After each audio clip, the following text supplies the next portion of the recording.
Assalamualaikum warahmatullahi wabarakatuh.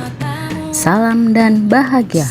Perkenalkan, nama saya Anita Listiawati, mahasiswa PPG dalam jabatan Angkatan 3 kategori 1 tahun 2023, program studi matematika di Universitas Islam Malang. Saat ini saya bertugas di SMK Al-Kautsar Diwe, Kecamatan Diwe, Kabupaten Jombang, Jawa Timur. Pada kesempatan kali ini, saya akan menampilkan cerita praktik baik atau best practice menggunakan metode STAR: situasi, tantangan, aksi, refleksi hasil, dan dampak. Adapun tujuan pembelajaran ini adalah untuk meningkatkan motivasi dan minat peserta didik dalam pembelajaran matematika, materi kaidah pencacahan, aturan perkalian, menggunakan model pembelajaran problem-based learning.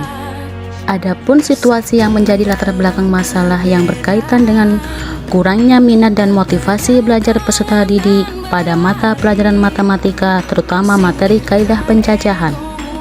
Guru kurang maksimal menerapkan media dan model pembelajaran yang inovatif pada materi kaidah pencacahan, aturan perkalian. Kondisi di atas dipengaruhi oleh model pembelajaran dan penggunaan media yang dipakai oleh guru. Untuk mengatasi hal tersebut, maka diperlukan perbaikan dalam pembelajaran.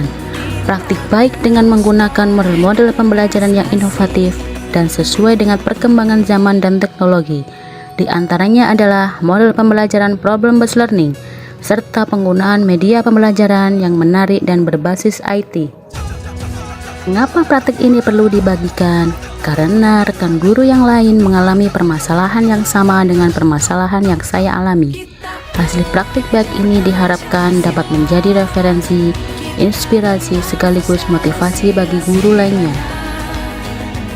Peran saya sebagai guru mempunyai tanggung jawab untuk melakukan proses pembelajaran ini secara efektif dengan menggunakan model dan media pembelajaran yang inovatif sehingga tujuan pembelajaran yang sudah dirumuskan dapat tercapai. Upaya yang saya laksanakan yaitu menggunakan media dan model pembelajaran yang inovatif sesuai dengan karakteristik siswa dan lingkungan belajar. Selain itu, saya juga membuat perangkat pembelajaran meliputi RPP, bahan ajar, media pembelajaran, LKPD, instrumen penilaian. Perangkat tersebut sudah diimplementasikan melalui kegiatan pembelajaran di kelas. Dalam penerapan praktik baik ini, saya menghadapi tantangan seperti pemilihan model pembelajaran yang sesuai dengan karakteristik peserta didik dan materi, penggunaan media pembelajaran yang mampu menarik minat dan motivasi peserta didik seperti menggunakan media video animasi dan PowerPoint. Sebagian peserta didik belum siap melaksanakan proses pembelajaran dengan model problem-based learning, di mana peserta didik dituntut untuk lebih aktif dalam pembelajaran. Waktu yang terbatas untuk menyelesaikan semua sintak. Peserta didik kurang percaya diri saat presentasi. Adapun yang terlibat dalam praktik pembelajaran ini adalah 1. Guru selaku pelaksana dan penanggung jawab praktik pelaksanaan aksi untuk menanggulangi permasalahan kurangnya keterampilan siswa. 2. Dosen dan guru pamong sebagai pembimbing dalam proses praktik pembelajaran ini. 3. Rekan guru sebagai partner di sekolah yang juga membantu pada saat pelaksanaan rencana aksi. 4. Kepala sekolah berperan sebagai penanggung jawab dan pengarah serta penasehat saat pelaksanaan rencana aksi dari awal sampai akhir. 5. Peserta didik berperan sebagai objek atau sampel yang digunakan dalam kegiatan ini. Untuk menghadapi tantangan-tantangan, saya melakukan refleksi diri dan kolaborasi dengan berbagai pihak. Adapun langkah-langkah yang harus dilakukan sesuai tantangan yang hadapi yaitu 1. Memilih model pembelajaran yang inovatif yakni problem-based learning atau pembelajaran berbasis masalah. 2. Berkaitan dengan perangkat pembelajaran dirancang secara lengkap. 3. Berkaitan dengan media, penggunaan media PPT interaktif dibuat yang menarik agar siswa lebih tertarik dan mudah memahami materi pelajaran. Adapun strategi yang digunakan guru untuk meningkatkan keaktifan peserta didik dalam proses pembelajaran yaitu merancang pembelajaran yang berpusat pada peserta didik dengan mengembangkan RPP dan LKPD. Perangkat pembelajaran yang dibuat terdiri dari rencana pelaksanaan pembelajaran, modul atau materi ajar, lembar kerja peserta didik, instrumen penilaian, evaluasi, dan rencana tindak lanjut. Berikut proses atau langkah-langkah pembelajaran. Diawali dengan orientasi peserta didik dan diakhiri dengan evaluasi yang sintak-sintaknya sebagai berikut. 1. Orientasi peserta didik pada masalah. Pada tahap ini, peserta didik mengamati video pembelajaran berkaitan dengan materi aturan pengisian tempat, aturan perkalian.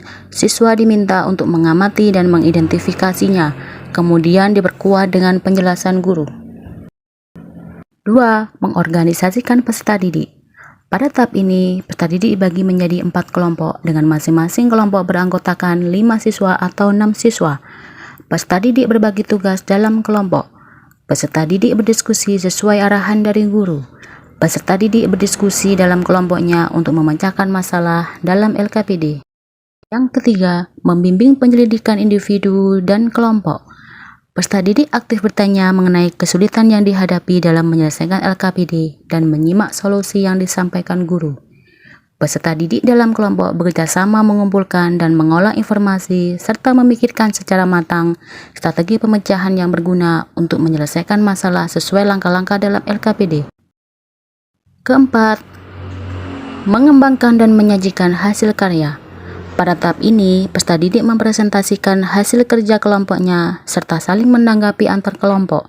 Guru dapat memberikan tanggapannya atas presentasi dari setiap kelompok. 5. Menganalisis dan mengevaluasi. Pada tahap ini, peserta didik menyimpulkan kegiatan pembelajaran. Guru dapat memberikan penguatan atas kesimpulan siswa. 6. Kegiatan penutup. Tahap terakhir yaitu siswa mengerjakan lembar evaluasi siswa untuk mengukur hasil belajar siswa serta keberhasilan pelaksanaan pembelajaran. Sumber daya atau materi yang diperlukan untuk melaksanakan strategi ini. 1. Kompetensi dan kreativitas guru dalam mengembangkan RPP dan LKPD yang berpusat pada keaktifan peserta didik. 2. Pemahaman dan kompetensi guru dalam menerapkan model pembelajaran problem-based learning.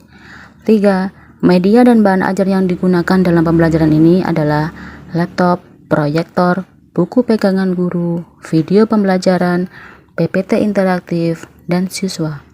Refleksi hasil dan dampak. Dampak dari aksi langkah-langkah yang dilakukan. Pemilihan model pembelajaran PBL meningkatkan kemampuan berpikir kritis tingkat tinggi siswa. Pemilihan strategi pengelolaan kelas berupa ice breaking dapat mengatasi kejenuhan belajar siswa. Keterampilan peserta didik dalam komunikasi, presentasi, refleksi, partisipasi kelompok, dan kepemimpinan mengalami peningkatan. Kemampuan menguasai materi sudah cukup terlihat. Respon orang lain terkait dengan strategi yang dilakukan. Respon siswa terhadap kegiatan pembelajaran adalah sangat senang. Hal ini ditunjukkan secara verbal melalui penyampaian langsung oleh siswa pada kegiatan refleksi akhir pembelajaran.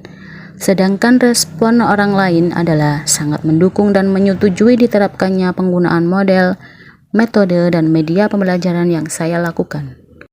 Adapun yang menjadi faktor keberhasilan dalam pembelajaran ini sangat ditentukan oleh perencanaan pembelajaran yang matang dan penguasaan guru terhadap bahan ajar, model, strategi, dan media pembelajaran yang sudah dirancang.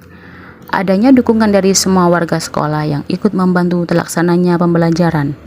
Tersedianya sarana prasarana yang dibutuhkan dalam kegiatan praktik dan juga antusiasme siswa dalam mengikuti pembelajaran. Berikut pembelajaran dari keseluruhan proses. Guru harus senantiasa berinovasi dan kreatif dalam mengatasi permasalahan-permasalahan yang muncul di kelas.